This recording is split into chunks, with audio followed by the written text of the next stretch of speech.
चे अदो आदिवासी अदो चे गिरजा ओड़ा रे बापला और मंदिर रे बापला नियम मेंदा चे उनी कना आदिवासी कोई दो गिरजा ओड़ा रे और मंदिर रे बापला कना उनी दे बांग कना असल आदिवासी दो कोई कना कोई दो अरिचली अबा प्रथा रूढ़ी प्रथा मतलब अबो ओका तो सनम को जिसम रंग जिसम तम का यूट्यूब चैनल का पे सनम का तंत्र में तेहिं दो आपे को तला रे आर मिटे वीडियो सपड़ाव को तिंग हेकना तो तेहिं दो चे बुन मेन किया तो निया को दिन ओक्ते रे चे चिका कना आर चे दो बान चिका कना ओना मा पुरो बुन नेल दड़िया कन गया मिमी गटे अपनारा कमी बात करते तो एटा होड़ा बाबत रे अड़ी कजाक बन चर्चा कना तो चे बुन में किया तो उन्हें उनका तो अबू को तला रे मिमी गटे ओकाडा तो कन्हा सच्चाई गे तोर तो अबू चेक चिकाय जरूरा चेक बान चिकाय जरूरा ओना को बाबत रे मिमी गटे अबू हाँ ओना रिया इया बुन माको कना तो अबू को तला रे मी बाबू टुडू और अकोय तो कना यहाँ ANH न्यूज बिहार नुकिन अड़ी मच किन गपाल मराव कना और जहाना गे नेल इदी कते से नेल कते आयमा को डाउटे कान थे कना ओने उनका लेका ते नुई अकोय तो कना यहाँ ANH न्यूज बिहार रे मेताय कना एंते उनी जहां तो कना ओना चैनल ले चलाए कान तो उनी चैनल ओना रे मेताय कना सरीगे आम जेहल रम ताहे कान समय रे आयमा होड़ हाना नो को हुदिस कान थे कना आम दो बोल इसे होड़ कना तो लहा को थोड़ा गान अबू नेल ताहे कान नोडे थोड़ा बिगार ᱧᱚᱜ कना तो लहा चलका ताहे कना आर नितो चलका तो अबू नेल काय उनी थोड़ा बदल कना हुई दड़िया पसे मिम गटे सपोर्ट नाम दी कान ओना खातिर तिके पसे हुई दड़िया पसे आय हुदिसो कान बांग इन लाइन चिकाय कान थे कनो उनका लेका तो बांग बीच कम नितो तो उटे हुदिस दो ताहन कान गया तो चलो आदो नुकिना कथा अबू बन आंजोमा एहोन चेदा आम एहोम ना कमी चे नेलतम एहोम ना अबो समाज रे कमी सामाजिक रना समाज चे नजर तम नेला am उनका गेम न्यामा अदो इन जब थोड़ा थोड़ी ब्लॉगर मतलब यूट्यूब रे वीडियो डाला थाना दाड़ान कान थाना लहा दो जगह रेना वीडियो बना बड़ा कान थाना बोले चेलका नोंडे चेलका तम हजुआ से नोंडे ना विशेषता चेक कना ओना को बारेते इन बाद दाड़ा दाड़ा तिन नेल किदा जे बोले अबो समाज रे आयमा लकाना कोचलन हुयुक कना से शोषण हुयुक कना अत्याचार हुयुक कना उना अकोय गे बकु रोड दा अकोय गे बकु रकाब दा सोशल मीडिया रे मी बार एटा जत न्यूज रिपोर्टर को मिना को से यूट्यूबर को मिना को उनको चे को चिकायदा बोले अबुआ कोई आदिवासी कोई संताल हपन कना बुन अबुआ दुख विपद बकु उदुदा अडी गे हाईलाइट लेन खा को उदुदा खा बकु उदुदा अदो उनाते इनका केदा बोले अबुआ दुख विपद उदुगाय अकोय उनाते इनका चलो बाय बाय ते जहां लका कान गे सोशल मीडिया रे अपना रोड अपना दुख विपद उदुक हुआ बोले जमन उना विपद दुख विपद सोशल मीडिया रे रकाब लेन खाय जमन अगला होड़ हो बोले मिटे संदेश को नाम और मिटे सिखावना को नाम उना मिटे मकसद ताहेना और जमन उनन को होड़ जहाना गणो को नाम सरकार से खोय से पदाधिकारी से खोय ताते उना घटना ले कते जमन बाद बकी तिना को नेलदा उनको जमन को सतर्क को और को मेन बोले नुंकाना घटना अबु सला हुई दाड़ा उनाते हमेशा सतर्क ताहन हुआ नुंका मी बार हुदिस कते बोले अब इनी एहब किदा और उना गे कुरुमुटर मनेया बोले अब समाज चिकाते बंचा चिकाते बुन लहा आ चेल कते अब समाज बुन रुखिया दोया चेलका को रुखिया दो केदा बुरन हपड़ाम को उनका चेल कते अब नितो बुन रुखिया दोया अबुरन पीढ़ी लगी मेन पॉइंट बुन सेंद्राया लांग जो बोले अबुआ मेन जड़ कना बोले समाज बड़ी जो बोले अबु करन कुड़ी कोड़ा को बड़ी जो कना गलत दहार तो चला कना मेन रीजन चे कना बोले बड़ी जो रना हो बोले अब समाज तायनम से चला रना समाज बड़ी जो रना रीजन चे कना है बोले मेन पॉइंट ले मैं मेना मा एमाडे कुड़ी तिया मेना समाज रे लेकिन मेन पॉइंट चे मेना मेन पॉइंट एम नेल लेखा बया नोंडे बोले अबु दो अड़ी जास्ती रस्कवना होड़ कना बुन उना मौज कथा कना लेकिन अबु इना हद हबे बुन रस्क कना बोले मी दिन बुन रस्क कना और मी सप्ताह ना समय बुन बर्बाद दा और अबु समाज रे अड़ी जास्ती बॉल गति मेला ठेला काडा रोपो नो को जास्ती हुयुक कना उनाते आयमा लकना अबु समय बर्बाद हुयुक कना अबु जम न्यूर बुन ताहन कना और अबुआ ओका कमी कना ओलो पढ़ा गिदरा उना को नेल चिदा मान लिया अतु रे बॉल गति हुयुक कना तो उना अतु रन तिना गिदरा बिना को ओलो पढ़ा को उनको दो ना बॉल गति नेल लगी चिका को स्कूल को अगु को से स्कूल को अपसेंडा तो ओंडे मिटे अड़ी मारंग क्षति हुईना साथे ओंडे को अबुआ समाज ना जहाना लाभ बनो ओंडे ना दुकानेम नेल लिखा ओंडे ना जहाना लेकान सामान गेम नेल लिखा ओना दो एटा जता तहन कना पर जता तहन कना तो अबु चे लाभ बुन नामदा अदो मेन पॉइंट एम नेल खा बोले अड़ी जास्ती मेला ठेला हुयुक कना बॉल गति काडा रपो इसके बाद शिक्षा ना अभाव अबुरन गिदरा पिदरा अड़ी कम बुन पढ़ा होचे को और गाय गुपी मेरम गुपी हाना नवा बुन कुले को और इना बाद नेल लेखाय बोले अबु दो शिक्षा ना विशेष अभाव मेना तबना तो मी बार रिजन मेना बोले और दूसर कथा कना जे बोले जहां गे अबो बुन नौकरी चाकरी कना जहां प्रत्येक व्यक्ति कना बुन प्रत्येक होड़ अबुआ समाज लगी थोड़ा गान हो चिंता भावना बनुक तबना गिदर पिदर चे चिदा ओकाते चलाक कना ओकारे तहन कना से आले अतु रना जाहिर थान ओका अतु होड़ा पहचान उपरुम संताल आदिवासिया उना चेल का मिना मंजी थान चेल का मिना ते सगई नोंडे पालनोक कना से बाम पालनोक कना मी बार अबुना बको मिना अबुरेन कोई लाहाते अबुरेन हपड़ाम को कना को उनका को मेना बोले माधोसी बतौरते चे चंपा गाड़ खो को दड़ लेदा चे बांग माधोसी बतौरते तो दड़ लेदा को तो नितो उनको कोई एटा जात कना को जब अबुरेन होड़ उनको ठे चिदा को दड़ लेदा चिदा ते अबुरेन बहु बेटी ठे उनका नजर बड़ी नजर था कान तकवा लेकिन नितो अबु चे बुन चिकेदा अबुरेन होड़ कोई कना को उनको पर्जत चे बुन पेड़ा कना बाबा जना बुन पेड़ा कना कोड़ा हड़ बुन पेड़ा कना और बाय बाय तो चेक ना मिसालोक कना बुन अबुरेन गिदर पिदर हो उनको ठे को गाती कना गाती अभी तो ठीक गया लेकिन पेड़ा कना को पेड़ा मतलब जावायोक कना को और आयमा लकाना नोंडेना लाभ को उठादा अदो ओना लकातम जेल लेखा बोले समाज बड़ी जोरना जतो को लट्टू कारण कना बोले अब बुन ऑल पढ़ा कना शिक्षित कना बुन लेकिन समाज रना रेंगे अड़ी कम होटे तान कना आम ऑल पढ़ा में शिक्षित में नौकरी चाकरी में जतवा चिकाय में लेकिन मी हिस्सा समाज रना दया दुलर थोड़ा गान दो दोय में और नितो कारण मी बोले ऑल पढ़ा में तकरीबन नी तो अब कम से कम 5% 100 रे कम से कम 80% हॉर्म पढ़ावा 80% हॉर पढ़ाव रे चिकाते मेन किया बोले बाकू में लुतुरा कना पढ़ा मा पूरा हेना को बोले पढ़ा कना बुन मोज कथा कना बोले पढ़ा ना मतलब दो चे बुन पढ़ा कना बुन किताबी ज्ञान बुन हताव दा मोज कथा कना बोले किताबी ज्ञान साव सावते लेकिन अब बाहरी नॉलेज अड़ी जरूरी गया जैसे आयमा अतुरे उनकान शिक्षित होड़ मेना को उना अतुना जगह को अखरिन चबा किदा उना अतुरा सोहराय बांग हुयुक कना उना अतुरे अको आदिवासिया अरिचली लेकाते बापला कना उना बांग हुयुक कना डीजे को अगु का सादरी को एनेजोआ से बोले उंडे चे कना बोले उका अरिचली कना उना बांग फॉलो कना तो चे उना अतुरन चे मेन डा बोले बकु शिक्षित उना तो बाम रो दड़ा ऑल पढ़ाव कना को मोज कथा कना डिग्री को हासिल कदा पीएचडी कदा कोई बीएड कदा कोई एमएससी कदा बीएससी कदा मोज कथा कना लेकिन उका समाज कना उना समाज रे चेल काते अबु बुन बांचा चेल काते बुन सारेजोआ जैसे नितो मी बार बुन नेल लिखाय बोले अबुरेन होड़ दो गोड टंडी रे पूजा जाहिर थान रे पूजा चला कोते उंडे आयमा को गणो को कान थाना जागे सुड़ो हुयुक कान थाना पूजा पाठ करते प्रसाद को हटिने कान थाना को सुड़े कान थाना को लेकिन नितो अबु होड़ बोले अबु डेवलप बुन लिखा कना ऑल पढ़ाव न बुन बोले जाहिर थान मंजी थान रे सुरुप बुन लाजा गोड टंडी रे सुड़ो जम बुन लाजा तोरहा एने दोंग एने अबुरेन कुड़ी को लाजा पंची बांदी पंची डिंगा अबु बुन लाजा संताल ते रोड बाजार बुन लाजा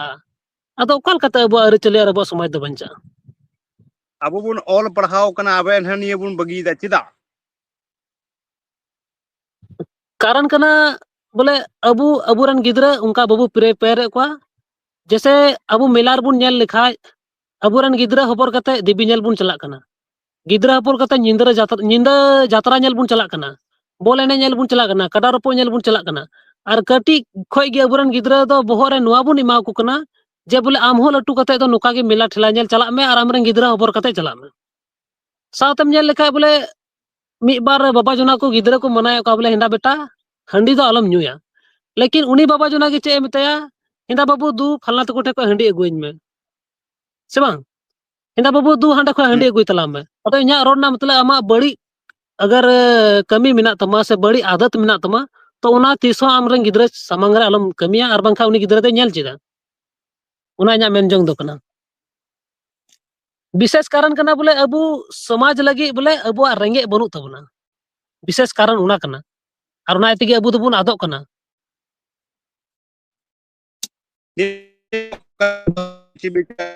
जाहिर थान जिक्र लेदा नी तो मंजी थान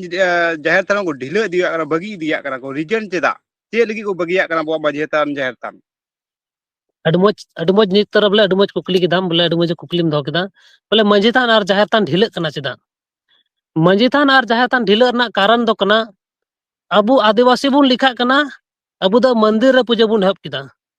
देवी कली राम लखन हंकु नकु पूजा पाठ बुन हब किदा साथे अबु दो गिरजा बुन हब किदा अदो गिरजा ओडारम गिरजा देवी कली ठेम पूजया मंदिर रम पूजया तो चे जहर थान और मंजी थान जहाँ को पूजाया हिड़िंग दको अदो कारण कना बोले अबु अकोय आसल आदिवासी कना बुन अबु ठे नितुम सारे कना और मी बार जिनिस सारे कना और बांखा दो जतोआ बुन बदल चुकोना हरो बुन आद किदा रोड हो बाय बायते बदलना रोड बदलना हरो किचरी बदलना पूजा पाठ हो अबुआ जहाँ थान मंजी थान बांग कते अबु मंदिर रे और गिरजे ओड़ा बुन पूजा पाठ दा इसके बाद सावतम नेल लेखा बापला हो अबु मंदिर बुन बापला कना मी बार हर दो गिरजे ओड़ा बुन बापला कना मी बार हर दो चे अदो आदिवासी अदो चे गिरजे ओड़ा रे बापला और मंदिर रे बापला नियम मेंदा चे उनी कना आदिवासी कोई दो गिरजे ओड़ा रे और मंदिर रे बापला कना उनी दे बांग कना आसल आदिवासी दो कोई कना कोई दो अरि चली अबुआ प्रथा रूढ़ी प्रथा मतलब अबु ओका अबुरन हपड़ाम को होते ते घर जमाय हे इन तबुना दौड़ा चितारे बापला रही रे दे और अडी मौज अबुआ मिना तबुन दा बापला दोंग एने लागड़े एने सबांग काराम बिनती जाहिर थान मंजी थान नुआ को अबु दोबुन हिड़िंग दा अबु दो विशेष कारण एम नेल लेखाय धर्म लेकाते हो अबुआ धर्म बुन बगियुदा जाहिर थान और मंजी थान आमें मेन केदा साथे हरोड़ लांदा ते बुन बगियुदा इसके बाद अरि चली बुन आद केदा खाली नितुम ते अबु दोबुन लेखा कना बांगमा अबु दोबुन संताल कना लेकिन आसल संताल आदिवासी दो उनी कना अकोय दो अबुआ अरि चली लेकाते बापला कना अबुआ अरि चली लेकाते मंजी थान जहाँ थारा डबो जोहार दा अकोय दो अबुआ अरि चली लेकाते दोंग एने लागड़े एने बड़ाया बिनती बखेड़े बड़ाया काराम बखेड़े बड़ाया और साथे हरो बांदी बड़ाया बलाया जोहारे बड़ाया डबो जोहारे बड़ाया हनहारिन हुइहारिन बाहयार में बाहयारिन निया को मी बार अबुआ का सगाई कना अडी मोज नो सगाई बड़ाया उनी कान गया असल आदिवासी दो अकोय हाथ मिला उनी आदिवासी बांग कना अकोय बाबा हपन उनी आदिवासी बांग कना अकोय मंदिर डबो का उनी आदिवासी बांग कना और साथे अकोय गिरजे ओड़ा रे और मंदिर रे बापला उनी आदिवासी दे बांग कना अच्छा मिट्टी नोडे में बोले मैं था ईसाई और हिंदू नियम अंत मिट्टी संविधानिक अधिकार कान तको बोले आर्टिकल 25 पे मैं दाम जहाड़ा धर्म में पंजा दड़िया निये बारे तम चे मेन के ना तो पंजाए कना होड़ एकदम अडी मौज कथाम सवाल किदिया बोले आर्टिकल 25 मतलब भारत ना संविधान 25 अनुच्छेद 25 ए मेनदा जे बोले आम आमा धर्म बारतेम प्रचार दड़िया आम आमा धर्म जहाँ कुसिया खाए आमा धर्म अपना दड़िया आम भारत रेन होड़ कनाम जहाँटा धर्म गेम अपना दड़िया नुआरे कोई आपत्ति बनुत तिया एकदम धर्म अपनार में लेकिन इना मेन जोंग दो कना आम आमा अरिचली आलम आदा अरिचली चे कना अरिचली बापला कना अरिचली सगाई कना अरिचली दोंग लागड़े कना अरिचली मंजी थान जहर थान कना आमा जात ना पहचान चे कना जात ना पहचान दो कना आमा व्यवस्था आमा रूढ़ी प्रथा आमा डबो जोहार आमा एने सिरिंग आमा मंजी थान जहर थान आमा दौड़ आमा रही आमा घर जमाय नुआ कान गया आमा पहचान दो अदो इन बई धर्म जहाटा के अपनार में आपत्ति बनुत तिया लेकिन आम आमा अरिचली को आलम बदलवा अदो चे जहां मिटे मंदिर रे बापला कान चे आदिवासी ओना धर्म कना बोले मंदिर रे बापला से मिटे अदु मंदिर रे बापला कना चे चिकायदा भगवान समांग रे क्रिया जम दा बोले तिहिन दो लेलिन मिट ठेजो कना और जुगे जुगे नुआ जन्म लिन पारमा ठीक लेकिन मंदिर रे बापला कते भगवान समांग रे क्रिया जम किदा उना दो कना हिंदुआ क्रिश्चियन इसे धर्म नेल लिखा गिरजा ओड़ा समांग रे जिसु मसीह समांग रे क्रिया को जम दा बोले आम समांग रे क्रिया लिन जम दा और अलिन नुआ जन्म मोज तलिन खंडावा और संगे तलिन बितवा जिसु मसीह क्रिया किन जम दा जिसु मसीह समांग रे अभी बेस चर्चा चला कना अभी मौज तो नुका की कमी लेखा मा अभी बेसो आचेदा जे नितो नेलोगो कना मेनखान जहाँ धर्म अपना रे कना ओना धर्म दो एटा होड़ा कना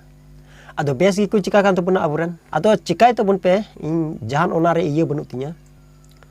मेनखान निये गे मिट्टे कथा इन बइन बुझो दड़िया कना अदो एटा कर दो पसंद कना बांग हुयु कना से हुयु कना ओना दो हकिन नोडे नेलोगो कना कली से एटा को तो बाबुन बिरुद्ध दड़िउ कना बाबुन मेन दड़िउ कना खाली इसई होड़ा मिमी गुटे नेल गाते के आबो तो टारगेटा जे बुन मिता को बुझो तो एटा होड़ा दो बाबुन खड़ दड़िया अबो 1810 साल लाहा खन संथाल परगना रिया कथा कना से संथाल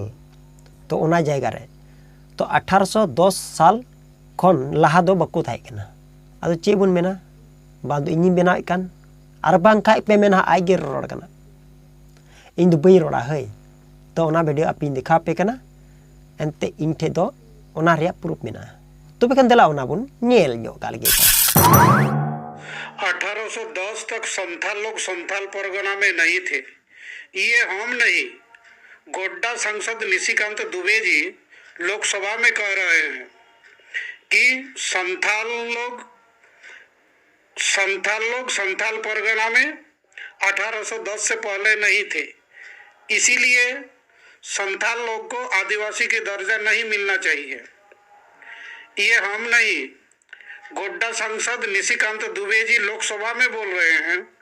पूरा वीडियो आगे देखिए। सभापति महोदय कि उसी हिस्टोरिकल जो कमेटी बनी ऋषिकेश पांडा की कमेटी की रिपोर्ट, उस ऋषिकेश पांडा की रिपोर्ट में यह कहा गया है सर कि 1810 तक कास्टेयर की एक किताब को कोट किया गया है जो 1865 से लेकर 1895 तक संथालपना में एसडीओ थे, डीएम थे और कमिश्नर थे। उन्होंने ये कहा है सर कि 1810 तक संथाल जो है संथालपना में नहीं थे, तो उनको आदिवासी का दर्जा नहीं होना चाहिए। उन्होंने कहा कि संथालपना में केवल पहाड़िया थे या खेतौड़ी थे या घटवाल थे, और इसीलिए खेतौड़ी और घटवाल जो आज तक एक्सक्लूडेड हैं वो हिस्टोरिकल ओमिशन है और वो इसका पार्ट होना चाहिए। ओना खन लहा बोले एटा जात को ताहे कना तो चेबुन मेना अब दो आदो नुकुमा धर्म रिया कथा हे लेन खाय मा खाली मिद धर्म नेल कते को रोड़ा तो अबो नोडे चे चिका कना चे बान चिका कना नोआ रे दो बकु रोड़ा और बकु चिका दड़िया नोआ रिया सिर्फ को टारगेट कदा नुकु दो ईसाई धर्म एंते ईसाई धर्म रे आइमा हड़ मेना को बांग तो चे मेना कासे तो नोआ बाबत रे जहाय गे निया को कथा अब रोड रकाब जरूर कना तो जुदी नोआ रिया